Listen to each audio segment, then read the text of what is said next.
Glória a Deus. Boa tarde, irmãos. Que a graça e a paz do Senhor Jesus esteja no seu coração. Amém? Amém. Como foi dito aqui pelo André, pela graça de Deus eu tive o privilégio ao longo de 1 ano e meio mais ou menos de liderar, discipular o André. E como ele disse, eu me chamo Rodrigo Augusto, sou pastor na Videira de Goiânia, sou casado pela graça e para a glória de Deus. Daqui a alguns dias eu serei pai de um garoto, de um homem cheio de espírito. Minha esposa está grávida de 35 semanas, então daqui a alguns dias o Benjamin, que é meu filho, ele estará aqui entre nós.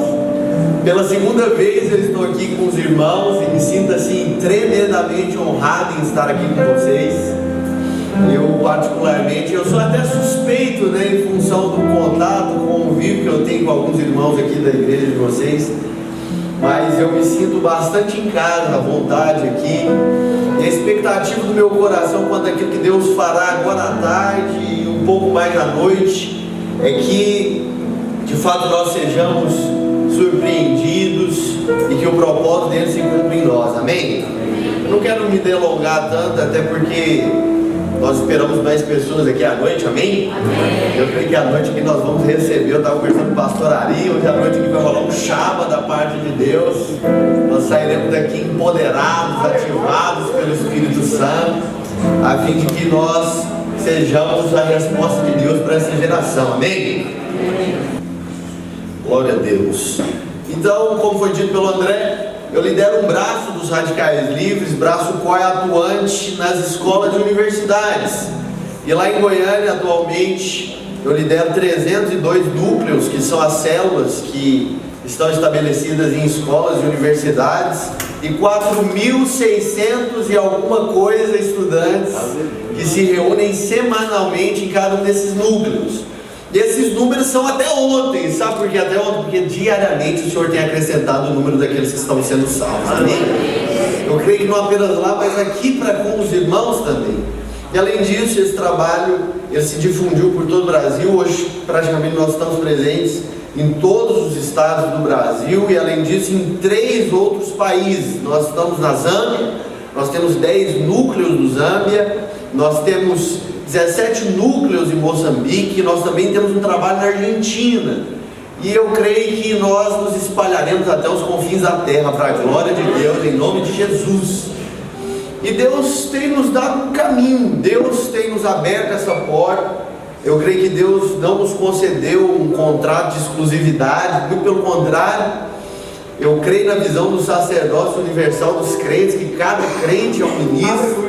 Eu quero até inclusive devanear um pouco a respeito disso ao longo daquilo que eu tenho para compartilhar com os irmãos. Eu e você somos a resposta de Deus para essa geração. Durante muito tempo o clericalismo ele disse que as pessoas elas precisavam de um sacerdote, um pastor, de um templo, para que elas pudessem se reconectar a Deus. Mas quebrando esses paradigmas, a reforma protestante ela veio para atestar isso, que cada crente é um sacerdote, cada crente é um ministro. Eu e você somos sacerdotes e temos a liberdade para ministrar a Deus.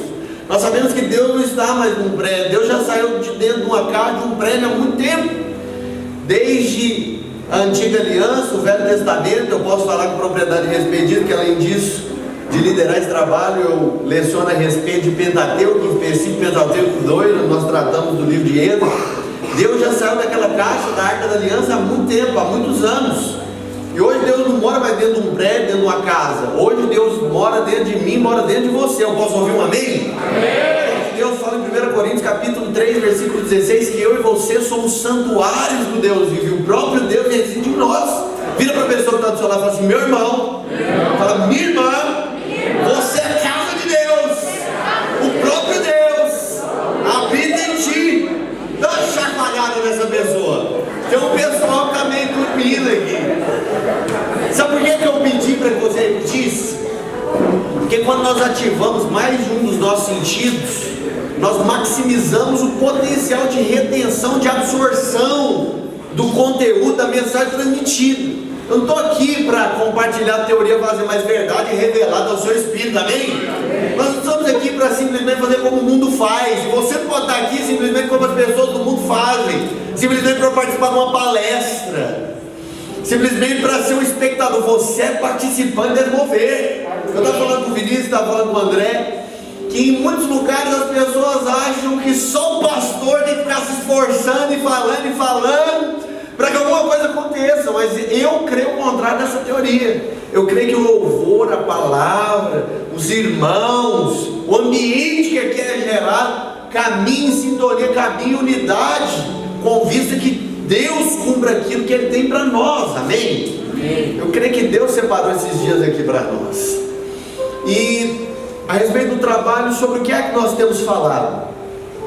Nós temos falado que nós estamos como radicais livres diante dos 3 P's de Deus para nós. E o que isso quer dizer? Onde eu quero chegar? Em primeiro lugar, nós estamos diante de uma promessa. Nós cremos e recebemos uma palavra que em 7 anos nós iríamos alcançar 500 mil de jovens. E à noite eu quero falar um pouco mais a respeito disso. Para alguns é prepotência, é arrogância, mas nós cremos que aquele que prometeu, Ele é fiel para cumprir. Ele não é homem para que minta, nem filho do homem para que se arrependa. Se Ele falou, as palavras de Deus para mim são como decretos espirituais. Tem muitas pessoas que decidem crer na ciência, tem muitas pessoas que decidem crer nas mídias sociais e uma série de outras coisas. Eu, ao contrário dessas pessoas, decido crer no Evangelho. Eu decido crer na palavra de Deus. Ela é imperativa, ela é incisiva. O Evangelho é a verdade, Jesus é a verdade, Ele não é apenas uma alternativa. Você pode perceber que a ciência, ela mostra muitos caminhos, a religião também muitos caminhos. Você pode perceber que aqueles ditos deuses, por outras religiões, eles sempre mostraram um caminho, mas diferente deles, Jesus nunca mostrou um caminho. Ele, pelo contrário, disse: eu sou o caminho. Ele é o caminho. É algo que está resolvido no meu coração. Aquele que prometeu, fiel por cumprir. Eu creio que em 7 anos, eu e você seremos participantes da maior colheita que já foi vista até então. Eu e você seremos precursores desse avivamento, e nós alcançaremos 500 mil de jovens em 7 anos.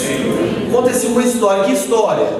Conta-se que um dia uma mulher recebeu uma palavra profética, que Deus iria cumprir algo que era há muitos anos esperado por ela.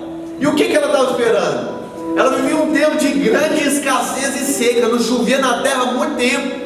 E um dia eles começaram a orar: Deus, que a chuva caia, que os céus se fendam e que chove e tudo mais. E aí, quando é fé, num dia ensolarado, essa mulher sai com um guarda-chuva pela rua. E as pessoas perguntam para ela: você ficou doida? Você endoidou? Bateu na cabeça? Ela falou: não, nós oramos para que a chuva caísse, então eu estou me preparando para recebê-la. Aleluia. O que há no meu coração nesses dias é uma santa expectativa e preparação para aquilo que Deus vai fazer. Eu creio que eu e você, os meus olhos e os seus olhos, verão um avivamento que vai varrer a terra. Eu creio que eu e você seremos participantes desse grande mover. Esses dias eu fui pregar em outra cidade, e aí uma menina, sabendo que eu estaria lá, que liderava um processo, um trabalho com estudantes, ela decidiu ir até lá para ouvir o que eu tinha para dizer. E aí ela me procurou no final da minha pregação e falou: nossa, pastor, estou maravilhado, estou impactada que o senhor falou. E aproveitando o gancho, eu gostaria de falar aqui que nós, a minha igreja, vai começar um trabalho com estudantes. Sabe uma coisa? Deus liberou a palavra profética e falou que só nós, a nossa igreja irá atuar na esfera do ensino, da educação, e nós vamos alcançar uma geração de estudantes. Eu falei: uau! Pois é, eu não sei se você sabe, mas eu lidero um trabalho com estudantes, e só debaixo da minha liderança, meu apacentamento, tem quase 5 mil estudantes. E isso veio para rebater, para refutar o que você está falando. Você está achando que Deus tem um contrato de exclusividade com você, mas muito pelo contrário. Deus, Ele não prometeu nada para uma pessoa exclusiva. Não sei se você sabe, mas em Gênesis, Deus trata só com o indivíduo. Abraão, Isaac, Jacó, José, mas a partir de eles, Deus não trata só com um indivíduo, Deus trata com um coletivo, Deus trata com Israel, Deus trata com o seu povo. Quem é o Israel de Deus hoje? O Israel de Deus hoje somos nós, a sua igreja.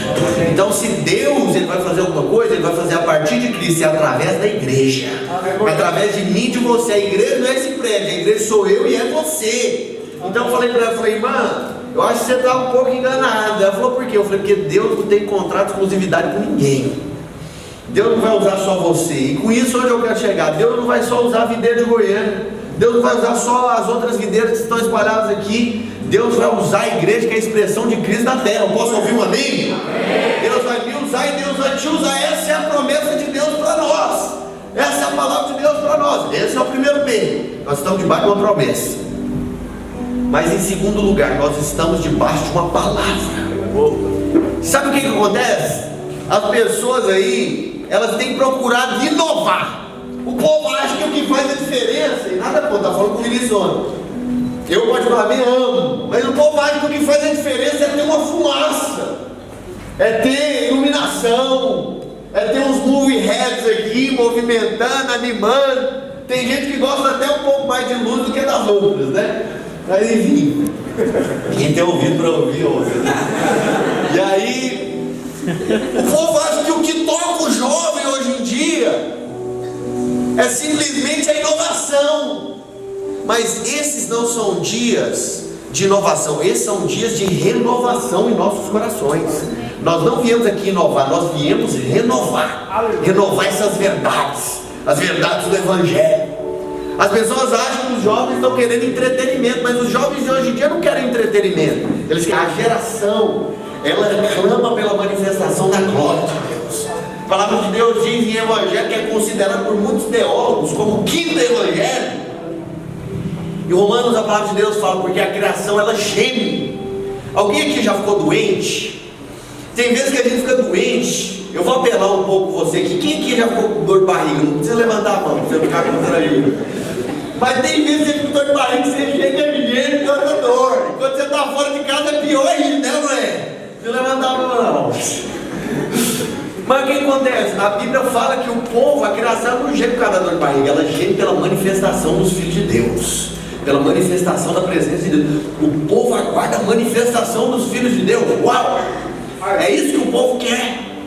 Deixa eu te falar uma coisa. As pessoas acham que o maior poder do universo está no Pentágono, ou está nas bombas atômicas da Rússia, nas ogivas nucleares da Coreia do Norte. Mas a maior fonte de poder do universo não está em nenhum desses lugares. A maior fonte de poder do universo é o Evangelho. A palavra de Deus fala, porque eu não me envergonho do Evangelho. Por quê? Porque ele é o poder. A palavra poder no original é tiro, poder explosivo, poder devastador. Eu não me envergonho do Evangelho, porque o Evangelho, ele é o poder de Deus para a salvação de todo aquele que nele crê. Eu acho incrível o que o apóstolo Paulo fala. Ele fala em Romanos capítulo 1, versículo 1, ele fala, eu, Paulo, servo de Jesus Cristo, servo. Eu não sei se você sabe o que significa a palavra servo, mas no original é doulos, que significa escravo. Ele fala, eu, Paulo, escravo de Jesus Cristo. Tem muita gente que acha que boa vontade vai ser suficiente para servir a Deus. Mas quem tem a boa vontade é voluntário. Sabe uma coisa? Deus não usa voluntários. Deus usa pessoas que foram chamadas por Ele. Pessoas que tiveram uma visão de glória e não servem para mais nada, estão estragadas no mundo. Tem que falar, não tem ninguém para fazer, eu vou. Porque assim, tem boa vontade. Minha mãe costumava dizer que de boa vontade o inferno está cheio. Deus não usa vontade, Deus usa pessoas que foram chamadas. Pessoas que falam, eu, fulano de tal, servo, doulos, escravo de Jesus Cristo. E ele fala, chamado para ser apóstolo. E por que eu fui chamado para ser apóstolo? Para pegar o Evangelho. O Evangelho. 1 Coríntios, capítulo 2, versículo 2, ele fala, porque eu, quando fui estar entre vós, decidi nada saber, senão a Cristo Jesus e esse crucificado. Tem muita gente querendo saber um monte de coisa por aí, que eu é que sei, porque isso e aquilo.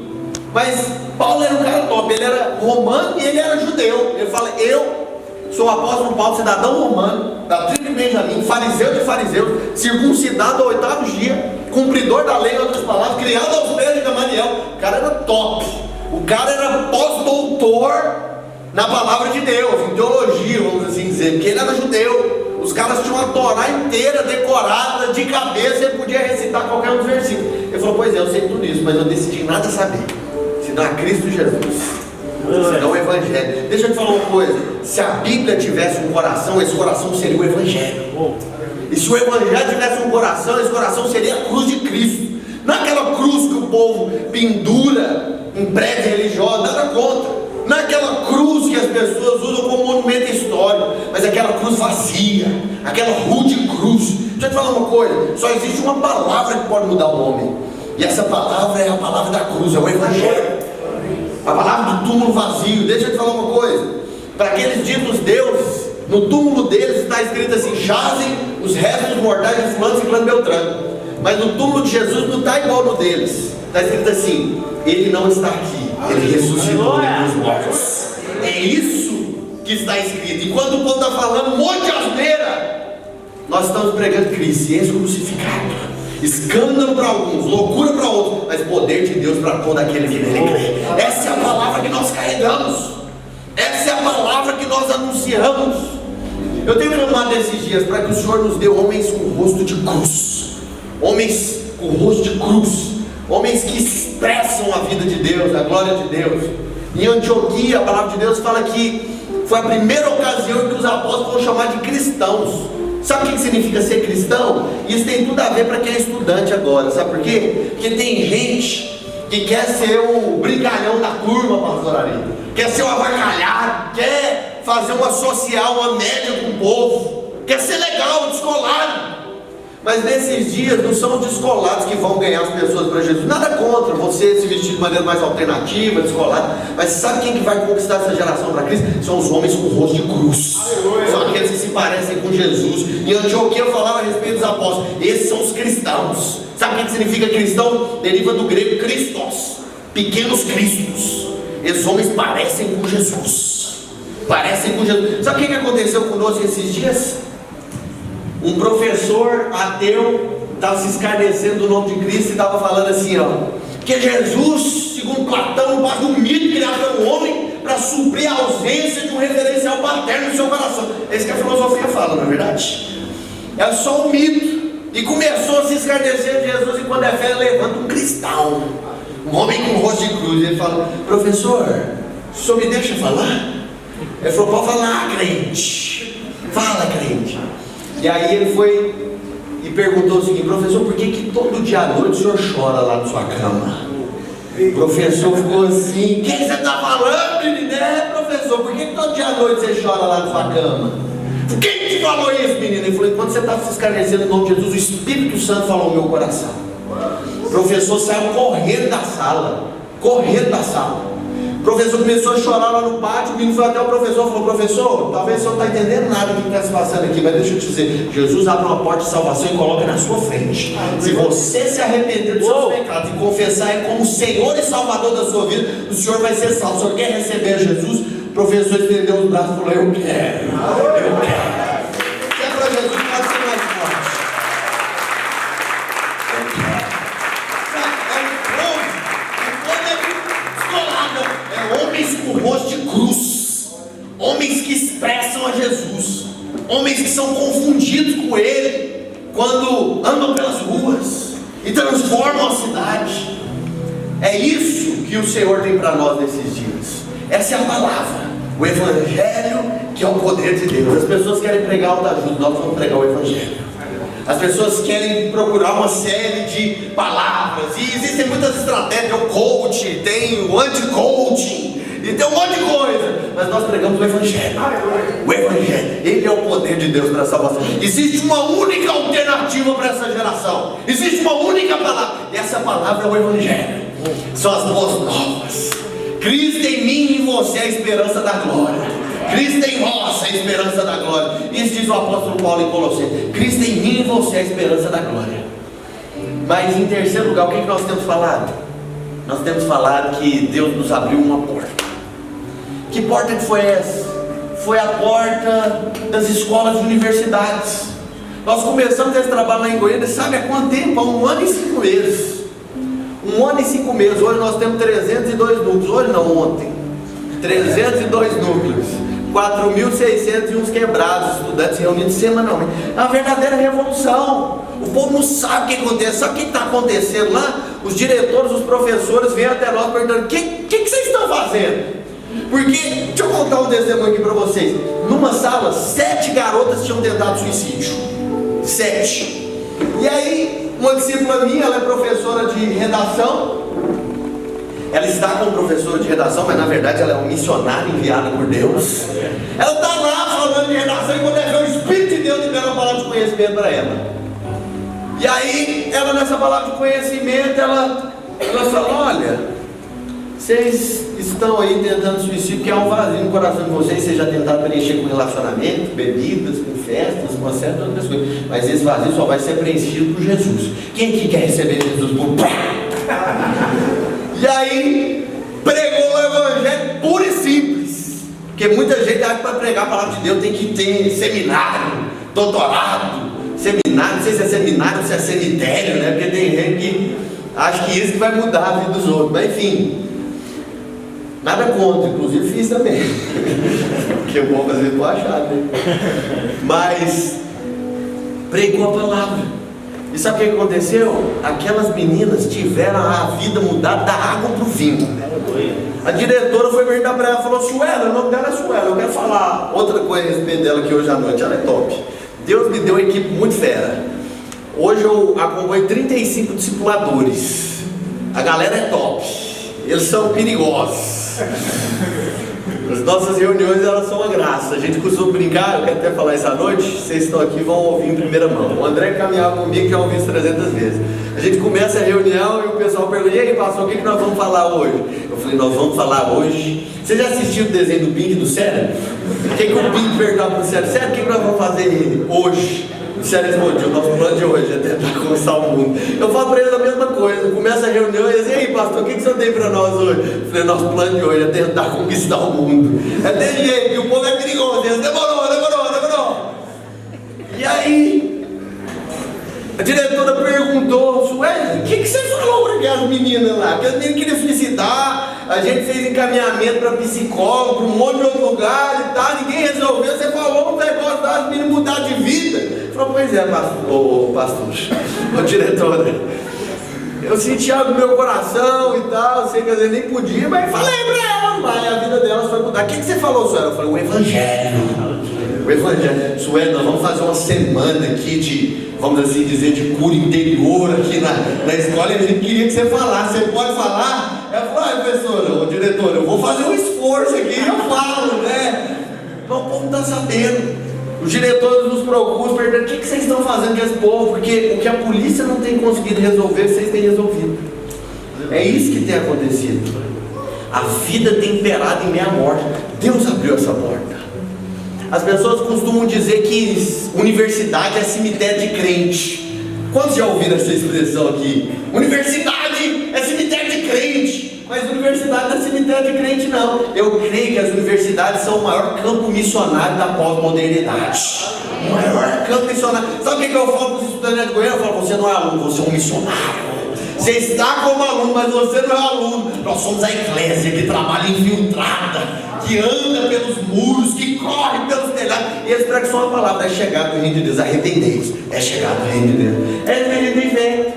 O povo acha que a gente consegue. Uma vez perguntar para nós: fala para mim uma coisa, vocês dominam ou não a mente das pessoas? Eu falei: rapaz, cuidar da minha vida já é difícil, imagina cuidar da vida desse tanto de gente, 4.000 tararás estudando. Eu ficaria doido. Nós temos empoderado esse povo a partir do que? A partir do evangelho. Deus nos abriu essa porta.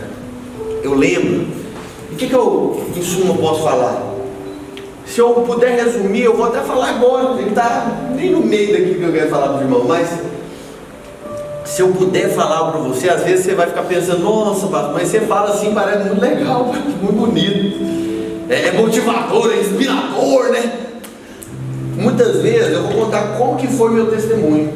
Eu era um pastor de rede, pergunto para o André. André caminhou comigo. Nossa rede, ela estava milhão. Nós tínhamos 58 células, íamos para quase 600 membros. Éramos uma das maiores redes que tinha em Goiânia. E o que aconteceu? quando a gente foi regionalizar os prédios, o pastor Naor falou: eu já estava orando um bom tempo para destacar alguém para cuidar disso, um trabalho com os estudantes, e o pastor Luiz liberou. E aí eu estava analisando a equipe, os pastores que nós temos, e o Senhor me direcionou a você. Eu falei: eu? Até olhei para o lado e falei: será que o fulano? E tal? Eu falei: não, é você. No começo, eu confesso aos irmãos que eu não entendi muito bem o que eu ia ter que fazer. Mas sabe o que houve? Uma disposição.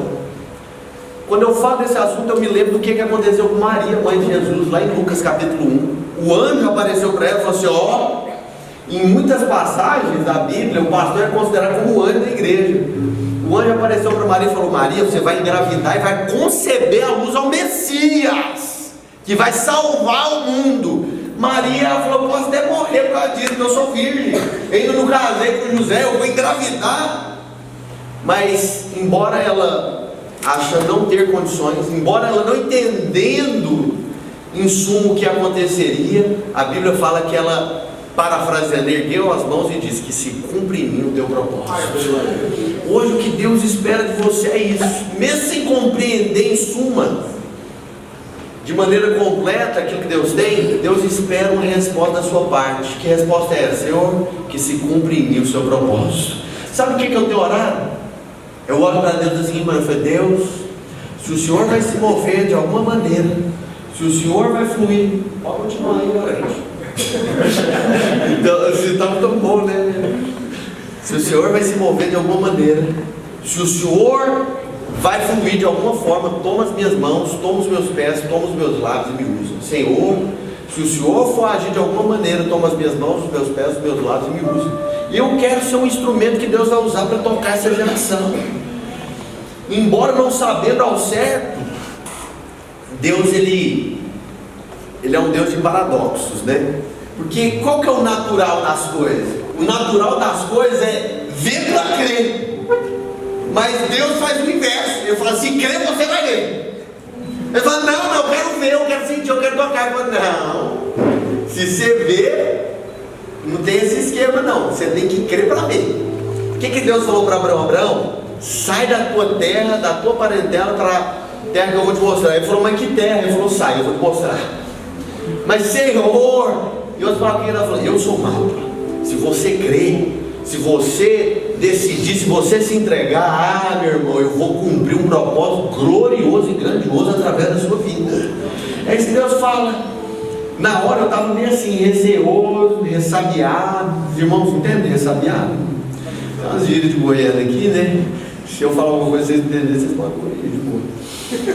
Igual de boa, né? E aí, eu estava todo preocupado nesses dias. Eu falei para ele, ele estava comentando o pastor Robson, lá no Rio de Janeiro. Aqui levar uma peia, levar uma surra, não é verdade? Lá preso não é isso. Eu falei: o fulano levou uma peia, misericórdia. Eu vou nem contar para os irmãos aqui. Então vocês vão ver a vida. Daí, mas o Senhor, ele não, o processo dele não é ver para crer, é crer para vir. Se você crer, você vai ver a glória de Deus, amém? As pessoas, elas falam que as faculdades, elas são cemitérios de cristãos, mas nós cremos que é o maior campo missionário da pós-modernidade. Deixa eu te dizer uma coisa. Quando eu me dispus a responder a Deus, eu tive um sonho nesse trabalho, eu tive um sonho, e eu creio, a palavra de Deus fala em Números, que se existe profeta entre nós, o Senhor se revela em sonhos e fala através de visões. Eu creio que o Senhor pode falar conosco através de sonhos. E eu tive um sonho. Que sonho foi esse? Eu sonhei que eu estava vestido como se eu estivesse indo para a faculdade. Vadimédico, que eu era acadêmico de direito, debaixo da axila, de óculos de sol, e indo para a faculdade. E quando é fé, eu vi uma roda de pessoas reunidas, fumando maconha. E um passava um baseado para o outro. Quem estuda em universidade pública, principalmente, sabe que você toma isso lá direto, né?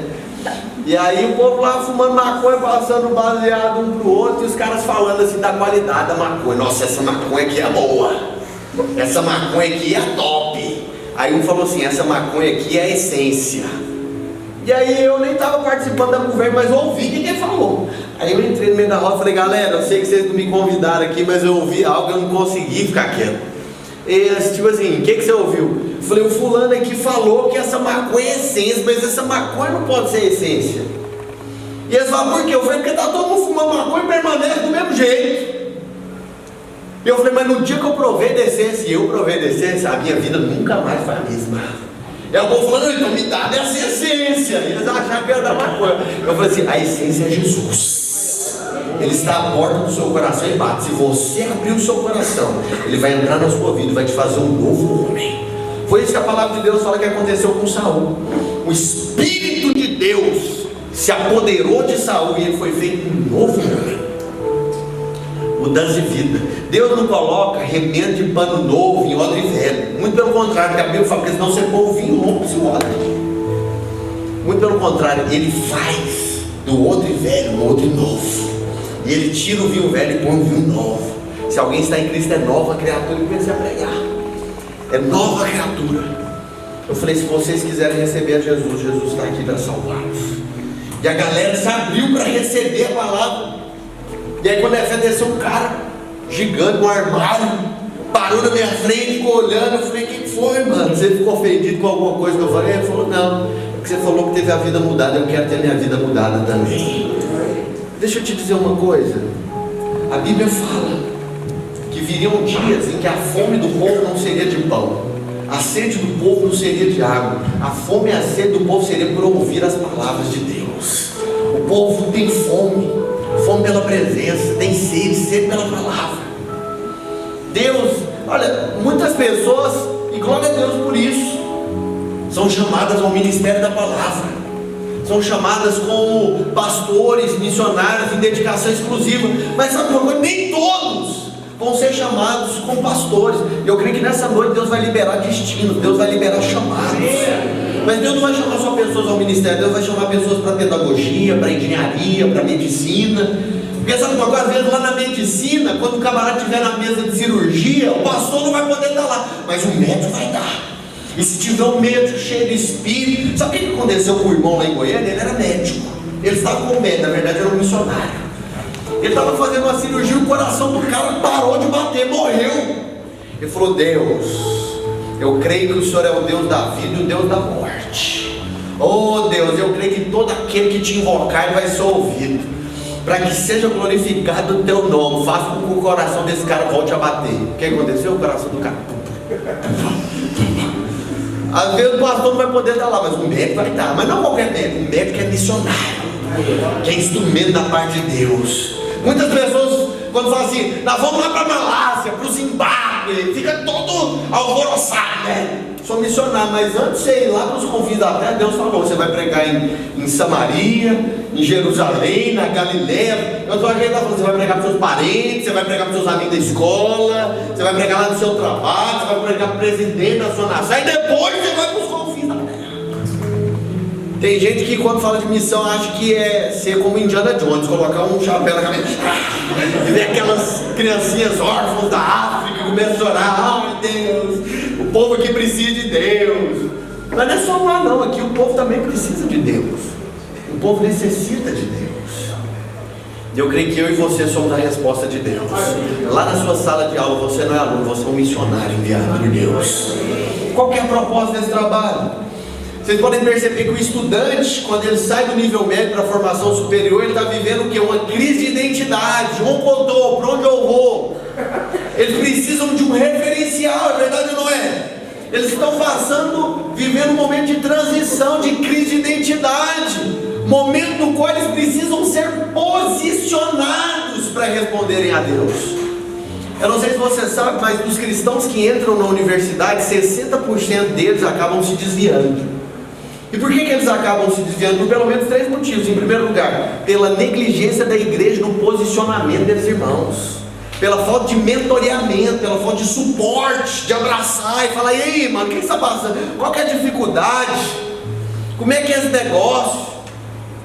Mas em segundo lugar, pela falta de capacitação para responder a respeito da fé que ele professa, do cristianismo. Em terceiro lugar, por causa da hostilidade da academia. Existem muitas festas, baladas, diversão. E qual que é a proposta inicial? É que nós conectemos os irmãos a esse trabalho. Em segundo lugar, que nós conectemos os irmãos uns aos outros, conectemos os crentes do mesmo lugar, os irmãos, a igreja de Deus, uns aos outros, para que eles assim possam cumprir o propósito de Deus. A palavra de Deus fala que é melhor serem dois do que um. Por quê? Porque se um cair, tem quem possa levantar, mas vai porém daquele que estiver só, porque cair não há quem possa ajudar. Esses dias, sabe o que aconteceu com o irmão? O irmão do núcleo, cheio de espírito, homem de Deus. Ele estava lá, e ele estava há um tempo atrás dando trabalho, né? E aí a gente conectou ele ao núcleo e tal, o irmão foi ativado, empoderado. E aí o que acontece? Assumiu de verdade, de fato, a sua identidade em Cristo. E aí o que acontece? Junto a esse momento, chegou uma garota nele e entregou um bilhetinho. Falou: ó, esse aqui é o bilhetinho que a ciclana está mandando para você. E aí no bilhetinho estava assim: fulano de tal, você quer ficar comigo? Eu vou engordar, tem uma graça, né?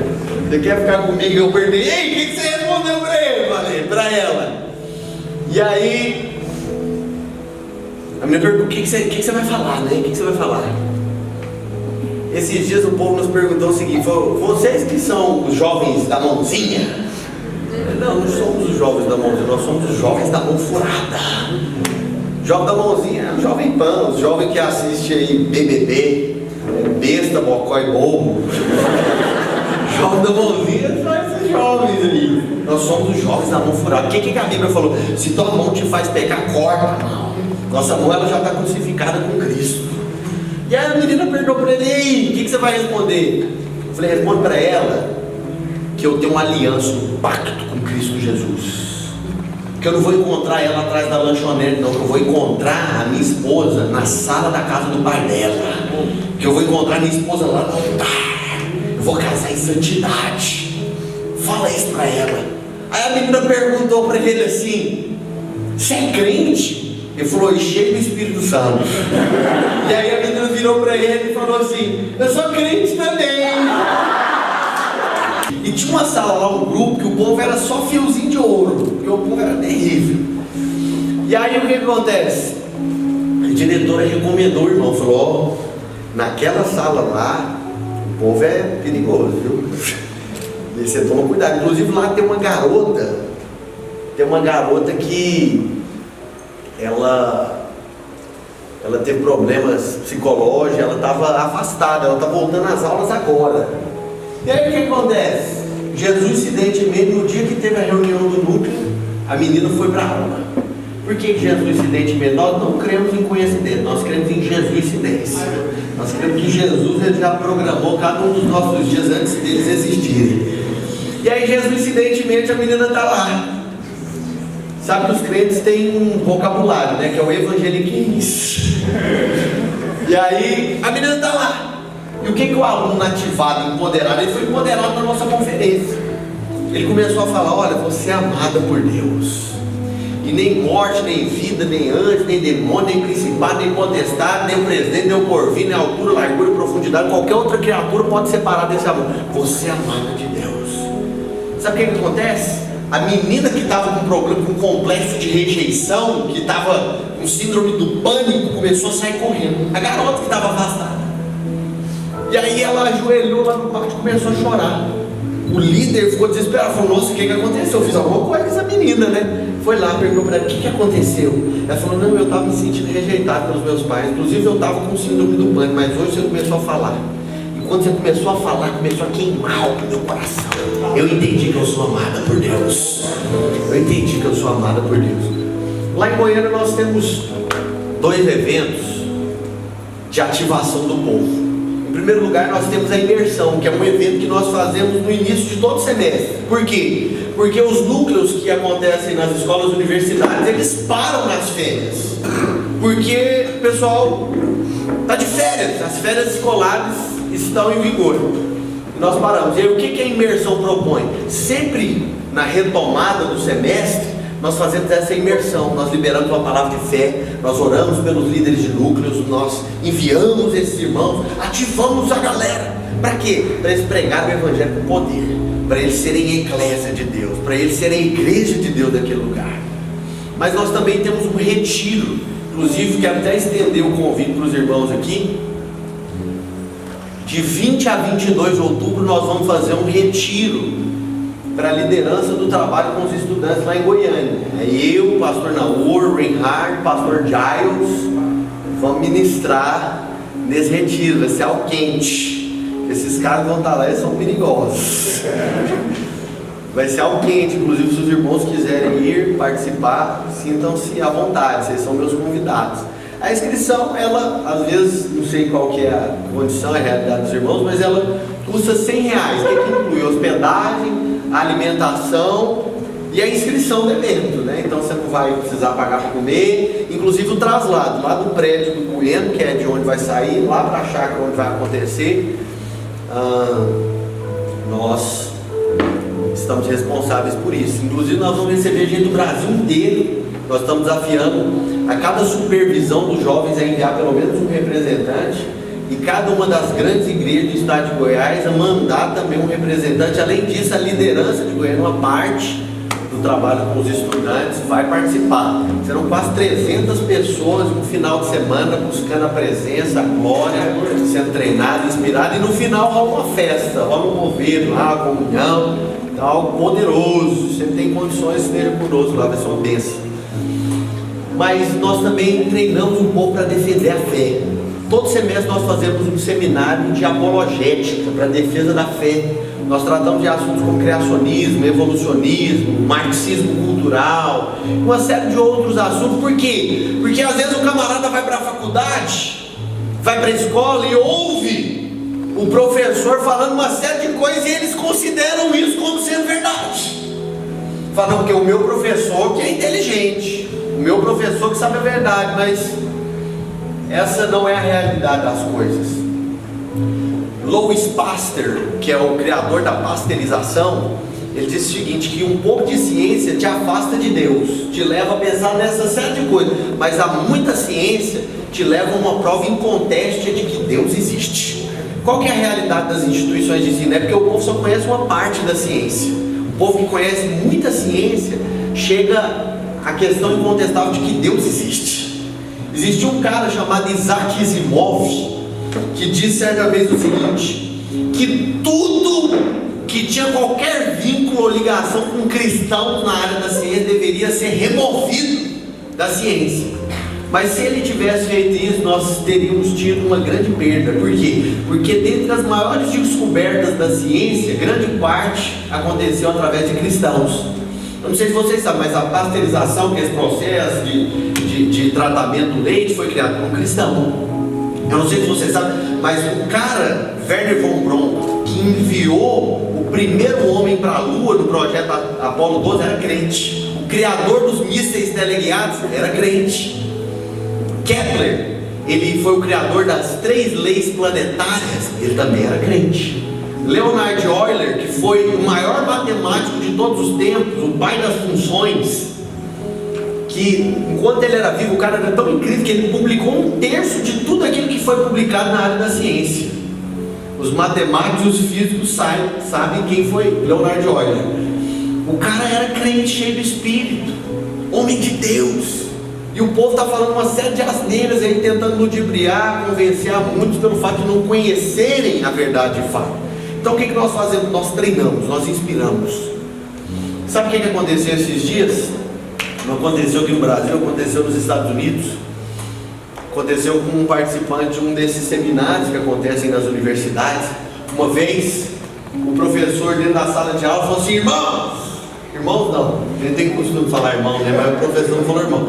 Falou: gente, todo mundo aqui sabe que Deus não existe, não é verdade? Então escreve aí na folha de papel, assim como aconteceu naquele filme Deus está morto. Escreve aí: Deus não existe. E aí um aluno crente, cheio de espírito, falou: professor, eu não vou escrever. Ele falou: mas por quê? Ele falou: porque eu não concordo com o senhor. O senhor está falando que Deus não existe, mas Deus existe. Ele falou: é mesmo, crente? Ele falou: é. Inclusive hoje pela manhã eu falei com Deus. Aí ele falou: é mesmo, você crê que Deus existe? Você falou com Deus? Então vamos fazer o seguinte. Abriu a gaveta e da gaveta ele tirou um ovo. E ele falou assim: se Deus existir, eu vou jogar esse ovo no chão, ele vai cair, ele não vai quebrar. Se Deus existir, eu vou jogar o ovo, ele vai cair e não vai quebrar. Mas se Deus não existir, eu vou jogar o ovo e ele vai quebrar. Negócio fechado? E a irmã falou, negócio fechado. Só que antes, o senhor vai me deixar fazer uma oração. E aí, o professor falou, então pode orar. Ele falou, Deus, o senhor é o Deus eterno e imortal. O senhor é invisível, mas é real. Inclusive, hoje pela manhã nós nos falamos. O senhor sabe que isso que eu estou falando é verdade. Oh Deus, glorifica o teu nome através da vida desse professor. Faça que ao jogar o ovo ele não quebre. Oh Deus, e depois de ter feito isso, mata esse professor. Porque a tua palavra diz que nós não devemos colocar o teu nome à prova. Em nome de Jesus, amém. Professor, pode jogar o ovo. Ele falou, não. O esquema aqui era só para jogar o ovo. Esse negócio de morrer ou não morrer não estava no combinado. Ele falou, mas professor, o senhor falou que Deus não existe. O senhor falou que Deus não existe. Se Deus não existe, que problema tem, professor? Joga o ovo. Ele falou, essa conversa está indo longe demais, vou guardar esse negócio aqui. O que aconteceu? Quando o aluno passava pelos corredores da faculdade, o povo virava para ele e falava, esse crente, esse é crente de verdade. E por onde o professor passava, o povo perguntava, aí professor, cadê o ovo? Nós temos ativado, nós temos treinado, nós temos inspirado, nós temos empoderado a igreja. É isso que tem acontecido. Para ministrarem o Evangelho, não apenas com ostentação de linguagem, mas na demonstração do Espírito, do poder de Deus. Sabe uma coisa? Pessoas têm sido curadas, pessoas têm sido libertas. O Evangelho não tem sido pregado apenas com ostentação de linguagem, ele tem sido pregado com muito poder. Sabe o que aconteceu lá em Goiânia? Tem um discipulador que caminha comigo, que ele lidera um núcleo também. E aí, o que acontece? Ele está vindo para a reunião do núcleo, e quando é fé, um garoto teve um ataque epilético lá na escola, que eu não estou dizendo que são todos os casos, mas naquele caso era consequência de uma ação maligna. O garoto estava possesso. E aí estava o discipulador chegando para conduzir o núcleo, o povo estava num rumo, mas o garoto estava possesso do outro lado. Aí a direção falou, pastor, eu acho que o povo se sente mais crente, né? Mas assim, mais seguro. Pastor, nossa, que ele está passando mal, ora por ele. O que aconteceu? O irmão foi lá, pôs as mãos sobre a cabeça do garoto, o garoto foi liberto. Sabe uma coisa? Passaram-se as semanas, ele nunca mais teve nenhuma crise. O garoto foi curado para a glória de Deus. Aí sabe o que aconteceu? O diretor dessa escola foi mudado, chegou um outro diretor. Um outro diretor falou, vocês não podem ter essas reuniões de crente aqui, mas não, eu mudei, o negócio aqui não pode acontecer não. E aí os meninos falaram, pastor, vai lá falar com ele. Eu falei, não, vou lá falar com ele não, ué. Nós vamos orar. E esse pastor, nós vamos orar. Eu falei, ué, a oração do justo, ela pode ser eficaz. Por que você ficou desanimado? Nós vamos orar. Deus vai se mover, Deus vai se manifestar. Aí o que acontece? O pai do garoto tinha ficado sabendo o que aconteceu. Mandou chamar o líder lá na casa dele. O líder foi lá na casa dele, explicou o que aconteceu, o garoto estava possesso, foi liberto. Na visita, o líder percebeu que o pai do garoto tinha perda auditiva em um dos ouvidos. E aí ele perguntou, posso orar pelo senhor? E o senhor falou, pode, né? Tipo assim, o povo pensa, o povo do mundo pensa, oração nunca faz mal, né? Ele falou, ora por mim. O cara foi curado instantaneamente. Ele falou, não. Aí estava conversando, ficou sabendo que tinha parado as reuniões. Ele falou, o diretor proibiu as reuniões. Ele falou, proibiu. Eu falei, eu vou lá. Chegou aquele pai e falou, meu filho estava lá, doente, foi curado. O garoto foi lá na minha casa, orou por mim, eu fui curado. Essa reunião não pode parar não. Juntou uns pais, fizeram uma mobilização, falou, o diretor quer parar essas reuniões. O que tem mudado a vida dessas crianças? Mudado a vida dos nossos filhos? Nós não podemos deixar isso acontecer. O que aconteceu? O diretor teve que liberar, a reunião continuou acontecendo. O povo crescendo, o povo avançando. Nós não temos pregado só com palavras, nós temos pregado com poder. Nós temos pregado com vida. Nós temos pregado com graça. Olha, deixa eu te dizer uma coisa. Eu creio nisso que eu estou te falando. Charles Spurgeon, ele diz o seguinte, que todo cristão ou é um missionário ou é um impostor. Eu creio que você como aluno, como estudante, você como trabalhador, você como filho, eu não sei onde Deus tem te posicionado, mas você não é uma pessoa qualquer, você é um missionário enviado por Deus. Vira para a pessoa que está do seu lado e fala, meu irmão, você não é um aluno, você é um missionário. Olha aqui para mim. Deixa eu te dizer uma outra coisa. Você precisa ser igreja onde você vai. Você precisa ser igreja. Você precisa ser um bom ministro do Senhor. Esses dias, um irmão nosso, professor de física, estava dando aula. Aí quando ele está indo embora, ele que não lidera núcleo nenhum, ele que não faz nada, ele é professor. Ele acha, né? Ou acha que ele é professor. Ele está na escada, e aí ele vê uma menina satanista, terrível, ajoelhada, chorando na escada. E aí quando ele passa, o Espírito Santo fala assim, ó, vira para ela e fala para ela que ela ainda pode ser feliz. Vira para ela e fala que ela pode ser feliz. Aí ficou pensando, fala, ai meu Deus, o povo já acha que eu sou meio doido, agora eles vão ter certeza. E aí ele falou, ó, eu estava passando aqui do seu lado, o Espírito de Deus falou para mim, você ainda pode ser feliz. E aí a menina olhou para ele e falou assim, é verdade isso que você está me falando? Não é verdade. Ela falou, eu ainda posso ser feliz. E aí esse irmão falou assim, você ainda pode ser feliz. Ela falou, como que eu faço para ter a vida mudada? Eu tenho que ir para a igreja, eu tenho que me encontrar com o pastor. Ela falou, não, aqui mesmo. A Bíblia fala que todo aquele que invocar o nome do Senhor, ele vai ser salvo. Você não precisa estar diante do pastor, porque cada crente é um sacerdote. Eu vou orar aqui, você repete após mim, diga assim, Senhor Jesus, eu me arrependo dos meus pecados, entra no meu coração, muda a minha vida. A vida daquela menina foi completamente mudada. No outro dia, ela que só se vestia de preto, mudou as vestes. Ela que só pintava as unhas de preto, nada contra, me entende, limpou as unhas. A vida daquela menina mudou. Passou uma semana, os professores e a direção ficou sabendo, percebendo o que aconteceu. Quando esse irmão professor chegou lá, o povo começou a aplaudir ele. Ele falou, o que está acontecendo? Ele falou, rapaz de Deus, você é poderoso, hein? O que foi? A vida da menina mudou. Nós tomamos uma decisão aqui, você foi eleito capelão da escola. O camarada entendeu.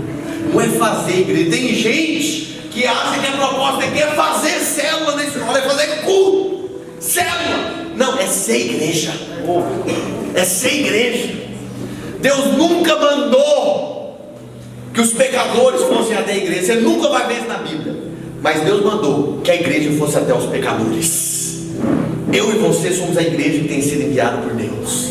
Eu e você somos a igreja de sacerdotes. Cada crente é um ministro. Eu e você podemos ministrar da parte de Deus.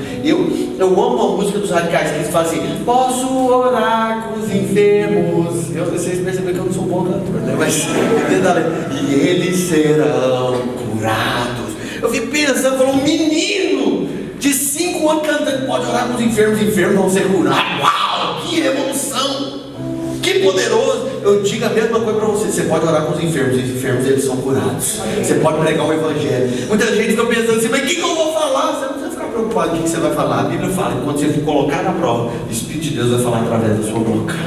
Ele vai ministrar, ele vai falar, a vida vai fluir. John Wesley, que foi o precursor de um avivamento no século XVIII, ele deu início a esse avivamento na universidade onde ele estudava, em Harvard. Ele que cursava teologia na ocasião, através dos clubes santos, provocou um santo reboliço naquele lugar. Ele disse, a minha missão não se encerra quando eu conquistar o diploma de formação acadêmica. A minha missão se encerra aqui quando toda essa universidade estiver prostrada aos pés de Jesus. Essa é a nossa missão. Mas por fim o nosso alvo é fazer discípulos, é multiplicar, é nos multiplicarmos uns dos outros. Eu não sei se você sabe, mas 3 grupos de pessoas seguiram a Jesus. Que pessoas foram essas? Foram a multidão. A multidão seguia Jesus porque queria os milagres, porque queria comer, porque queria ser abençoada. Os seguidores ocasionais, que era tipo como Nicodemos, que queria um conselho de Jesus. Seguidores ocasionais, inclusive, tem o nome mencionado na Bíblia. Mas o terceiro grupo de pessoas que caminhou com Jesus foram os discípulos. Nós não vemos a Bíblia falando, vamos, faça uma multidão. Tem gente que gosta de ter uma multidão, gosta de reunir muita gente, nada contra. Tem gente que gosta de ter seguidores ocasionais, aquele tipo de gente que toda hora está ali pedindo conselho, pedindo oração. Mas Jesus nunca mandou a gente fazer isso. Ele falou, vão e façam discípulos, vão e ensinem a guardar aquilo que eu tenho ordenado, e eu vou estar com vocês. Essa é a verdade. Nós cremos nisso. Nós cremos nisso. Por fim, eu gostaria que os irmãos ficassem de pé, o louvor ficasse aqui. Os radicais livres, nós vamos fazer algumas simulações, treinamentos, dar testemunhos, enfim, vai ser algo poderoso. Se você não nos segue lá, dá um like, comece a nos seguir e seja abençoado pelas postagens. Mas enfim, deixa eu contar algo para você. Jesus nos mandou fazer discípulos. Ide por todo mundo e fazer discípulos, ensinando a guardar aquilo que eu os tenho ordenado. O que acontece? Nós temos pregado essa verdade. Teve um irmão que se converteu lá na Valente, que se converteu num núcleo, numa faculdade lá no sul. E o que acontece? Esse camarada teve a vida mudada. Esse camarada, ele se tornou um discípulo de Jesus. O que acontece? Um dia ele estava indo para a faculdade dirigindo o carro. Quando ele avistou um morador de rua com muito frio do outro lado da rua. E aí ele ouviu o Espírito de Deus falando para ele assim, ó: para o carro, desce do carro, vai até aquele camarada e dá a sua blusa de frio. O camarada, sem hesitar, parou o carro, deu a blusa de frio para o morador de rua. Quando ele estava voltando, o Espírito de Deus falou assim: agora vai lá, tira o sapato e dá para ele. E foi lá, tirou o sapato e deu para ele. Quando ele está voltando, o Espírito de Deus falou de novo, falou: agora vai, tira todo o dinheiro da sua carteira e dá para ele. Ele tirou todo o dinheiro da carteira e deu para ele. Quando ele está indo embora, o morador de rua pega no braço dele, falou assim: me responde uma coisa, você que é Jesus? É você que é Jesus? Você não foi chamado para fazer igreja, você foi chamado para ser igreja, você foi chamado para ser discípulo, você foi chamado para ser ministro. Deus não vai enviar outra pessoa lá, porque Ele já te enviou. Você é a resposta de Deus para aquele lugar. Eu gostaria que, para que nós encerrássemos, antes de darmos um intervalo, e nós louvássemos a Deus.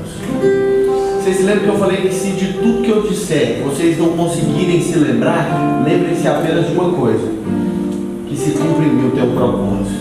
Eu gostaria que com as suas palavras você dissesse isso a Deus: Deus, cumpre-me o teu propósito, cumpre-me a tua vontade. Eu creio que eu sou a resposta de Deus para essa geração.